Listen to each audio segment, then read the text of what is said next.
Oh, how's it going, everybody? Sean here. A little off-the-cuff movie review tonight, or not tonight. That would be weird. I'd be reviewing something I hadn't seen yet. Last night, I checked out for the first time in a long time John McNaughton's Wild Things from 1998. Oh boy, I had not seen that movie since I was like 13 years old, maybe even younger. I mean, it came out in 1998. I was like 12. And I actually remember the marketing of the movie. I didn't really remember the movie very much. Even the big twists of the movie, I had completely forgotten. It felt like I had never seen it before. It felt like it was the first time I had ever watched it, honestly. And because basically what it was most known for back when I was growing up was that there was a very heavily publicized sex scenes. There's like a threesome with Matt Dillon, Neve Campbell, and Denise Richards, which is actually incredibly fucking tame by modern standards. I was like, kind of like, oh, because I remember being a kid, like, oh, it was sold as like this very like subversive, provocative kind of piece of entertainment, because you know it had a bigger budget, it had some bigger names attached to it. Denise Richards was kind of an up-and-comer. Neve Campbell was actually very famous at the time. Scream had been a thing for a couple of years. She was on a very successful television show called Party of Five. Interesting little anecdote. Being on Party of Five is the reason why she didn't show any skin. She shows a little bit. She shows her back. That's it. If you watch the movie Wild Things and you thought, or if you've seen it and you thought you saw her breasts, well, no, that's the movie magic, okay? You thought you saw her breasts by implication.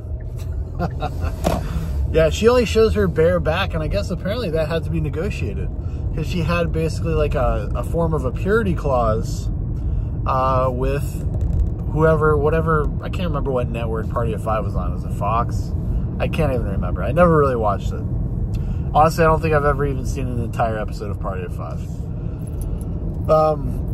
That kind of made me laugh, because I was like watching the movie and I was like reading some of the trivia and reading some information about it. And but the movie itself is very entertaining. It's a very entertaining film. I kind of described it as a hoot.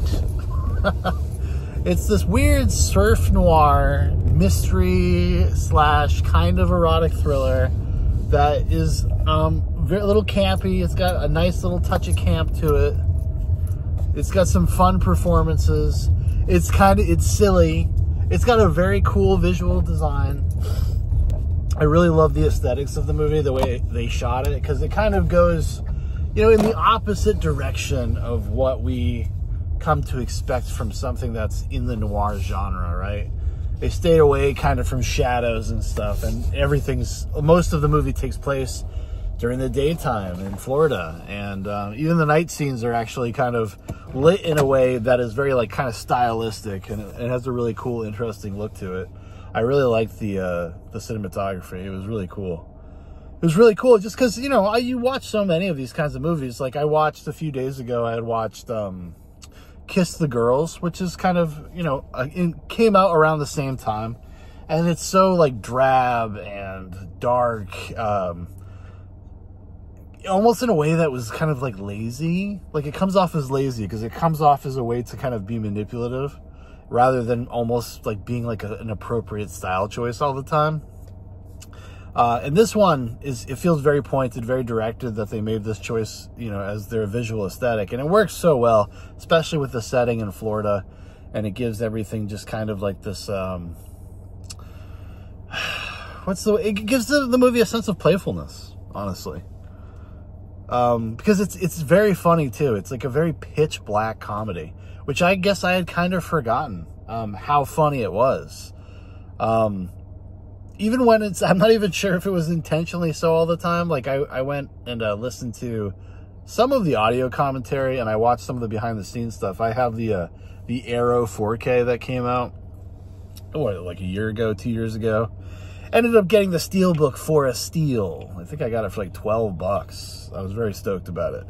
Anyways, So I was watching that. So I was watching some of the supplements, and the degree as to which John McNaughton was like aware of what he was doing, like, I'm not really sure. I'm not really sure how much of this is like premeditated from his perspective. He's kind of like a workman-like director. He had directed a few other things. Now I'm blanking on it, but he had directed something in particular that I was like, I recognized, and I was like, oh, he directed that too? Because he has like a very eclectic filmography, and he's done a lot of TV stuff, a lot of TV movies, and that's pretty much where essentially his career is at these days, because he never really did anything super popular or that struck the same kind of chord as something like Wild Things. Although the other movie I'm thinking of, and I'm just drawing a complete blank, also was kind of like a little bit of a known, it's like a known movie. Wild Things, you know, it came and kind of went at the time. I remember it having its fans, but it was kind of panned. But I will say this, I think it's aged really well. I think it's aged really well. And I think a lot of that is like its self-awareness, is its campiness, that kind of makes the movie work. It's very much set in a time and a place. It's very specifically like a 90s thing, which again is one of those things, like, I don't know how much, like, how premeditated or how self-aware John McNaughton was when he made these choices, because it really wants you to feel like, no, this is like a late 90s Florida movie. Especially with some of the like music track choices, like they're paying like Third Eye Blind is in the movie, and fucking Smash Mouth. I was laughing so hard. There was like one of those unintentional moments where you're like, are they listening to fucking Smash Mouth? And they weren't like even listening to like I don't even think they were listening to like one of the hits. It was kind of like almost like a more of an obscure tune from Astro Lounge. Remember that? Remember that album, Astro Lounge? Shit. But yeah, and that's kind of a thing with the movie that I thought was interesting. It was like, well, I don't know if this works because like the director actually is achieving what he's meaning to achieve, or if it's just kind of working in spite of itself. Some great performances up and down. Even like Denise Richards, you know, it's easy to forget, but there was kind of a time where she was putting out some good stuff. I mean, even her performance in like Starship Troopers, is it like a great performance? No, but it's like intentionally not a great performance. It's like intentionally kind of a CW soap opera kind of performance. And but she actually brings like a lot of character to this character, which may seem like a weird thing to say, but there was kind of some nuance. There were some layers there. She was playing a lot of different things at the same time. And as the movie kind of reveals itself like an onion, that becomes more impressive. It becomes more apparent. Neve Campbell is okay. I've never been a huge Neve Campbell fan, but she's all right. She's okay. Serviceable. She's probably the most like actory out of everybody in performance-wise, because she's like this angsty goth teenager. It's almost like a variation on what she did in The Craft. Remember The Craft? Came out a few years before this.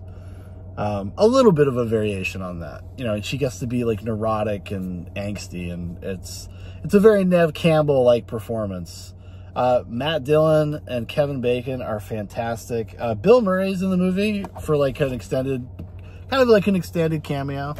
I think he's got like 20 minutes of screen time, and it's so funny because he's like right smack in the middle of the movie, and then doesn't really show up at all until the very, very end.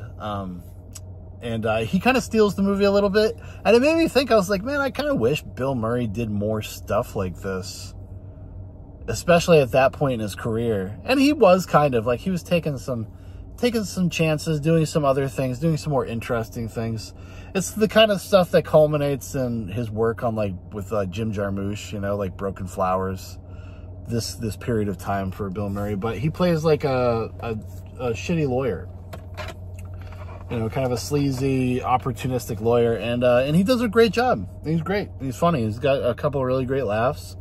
But he does it in a way that's not like annoying or not what you'd expect from Bill Murray. He brings something a little different to it, which was cool. That's what made it kind of so entertaining, his performance, because it was like a familiar Bill Murray performance, but also just something a little different. Like the tone of it was a little different, and it worked really well for the movie. It was like, it's the kind of character that I would have liked to have seen a movie about. In the same way that, like, Better Call Saul, you know? What's that guy's name? Not the... I'm totally blanking on names right now. Mr. Show, you know what I'm talking about.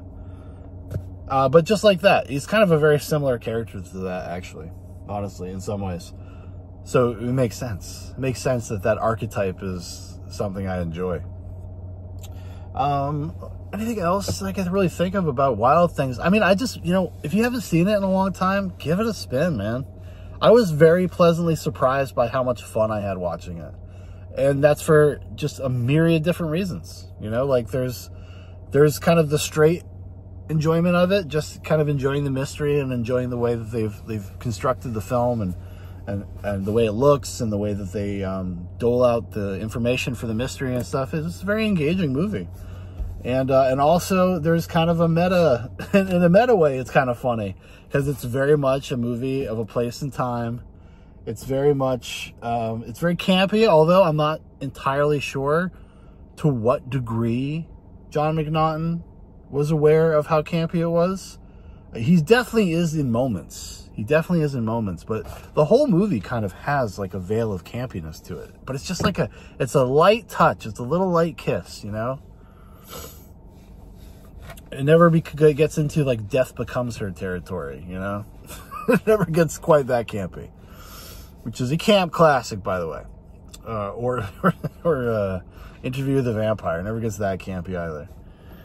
Very different kind of campy, though. And I just really enjoyed it. I really enjoyed it a lot. I'd say give it a go. Give it a spin. Like I said, you never know. Maybe it'll be your new favorite movie. But like, oh, me? Yeah, I'm into movies. Very specific subgenre. Surf noir. Which apparently, I guess, is more of a literary thing. It's more like shows up in novels. And it reminds me of some of like the movies they've adapted over the years. Like some, say, Elroy Leonard novels. There's been a couple. Haven't there been a couple that have been like surrounding like heists and the beach? I feel like, what's his name? What's his name? Owen Wilson. Owen Wilson is in my mind. And I think he was in one of them. One of these adaptations. It's completely eluding me, though. I think it was an Elroy Leonard novel. Maybe I'm wrong. Maybe I've got the whole thing confused. But anyways, I'm at the gym. I got to go to the gym. I'm procrastinating. I actually have a ton of things to do today. So, you guys have a great one. Check out Wild Things if you haven't in a while. I would definitely recommend it. I think you're going to have a good time. Go in with the right frame of mind. You're going to have a great time watching that movie. You're going to have a great fucking time, pal. All right? Check it out.